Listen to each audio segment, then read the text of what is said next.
Mr. Secretary, what are the implications if Beijing is found to have been covering up a Wuhan lab leak?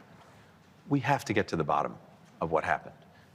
There's accountability, but from my perspective, the most important thing and the most important reason we have to get to the bottom of this is that's the only way we're going to be able to prevent the next pandemic, or at least do a better job in mitigating it. What the government didn't do in the early days, and still hasn't done, is given us the transparency we need, the international community, access for inspectors and experts, the sharing of information in real time.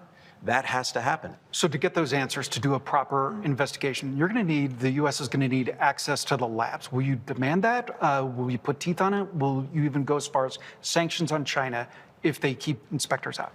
I think the international community is clear that the international community has to have access.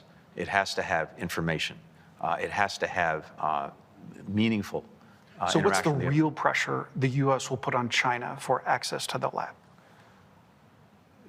If China denies the information, denies the access, denies the transparency that's needed. And you kind of expect that. Well, let's That's see. been the because, history. Mike, at the end of the day, it's profoundly in China's interest to do this as well. Because, look, it suffered too in the outbreak of this pandemic. It presumably has an interest as well, especially if it purports to be a responsible international actor, to do everything it can to provide all the information it has to make sure we can hopefully prevent this from happening again.